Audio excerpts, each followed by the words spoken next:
வணக்கம் live சென்னை.com viewers. Chennai நகர எல்லைக்குள் ஓடும் கூவம் ஆற்றில் தற்போது குளிப்பதற்கோ அல்லது பொது படகு சவாரி செய்வதற்கோ சாத்தியமில்லை. கூவம் ஆற்றில் மீண்டும் படகு சவாரி மற்றும் தூய்மையான நீர்நிலையை உருவாக்குவது அரசின் நீண்டகால இலக்காக இருந்தாலும் தற்போது உள்ள நிலவரம் குறித்த விரிவான தகவல்களை இந்த செய்தி தொகுப்பில் விரிவாக பார்க்கலாம்.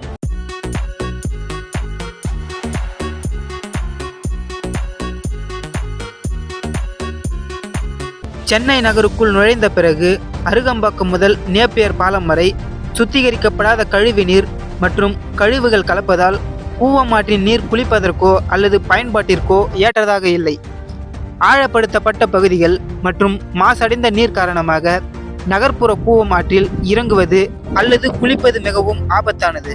கூவம் ஆறு உருவாகும் திருவள்ளூர் மாவட்டம், அதாவது கூவம் கிராமம், கேசவரம் அணைக்கட்டு, தண்டுரை மற்றும் திருவேற்காடு வரை இந்த பகுதிகளில் ஆற்றின் மேல் பகுதியில் நீர் ஒப்பீட்டளவில் சுத்தமாகவே உள்ளது. சென்னை எல்லைக்குள் நுழையும் போதுதான் பெருமளவில் மாசுபடுகிறது. இதற்காக சென்னை நதிகள் சீரமைப்பு அறக்கட்டளை மூலம் கூவம் ஆற்றை மீட்க பல்வேறு கட்ட பணிகள் நடந்து வருகின்றன.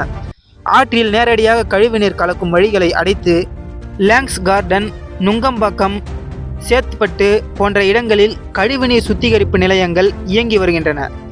மேலும் ஆக்கிரமிப்புகள் அகற்றப்பட்டு கரையோரங்களில் மரக்கன்றுகள் நடுதல், பூங்காக்கள் அமைக்கும் பணிகள் மேற்கொள்ளப்பட்டு வருகின்றன. ஆற்றில் கழிவுநீர் கலப்பது முழுமையாக தடுக்கப்பட்ட பின்னரே சூழலியல் பூங்காக்கள் மற்றும் படகு போக்குவரத்திற்கான சாத்தியக்கூறுகள் முழுமையடையும். மேலும் 1960களுக்கு முன்பே கூவம் ஆறானது மிக தூய்மையாக இருந்தது.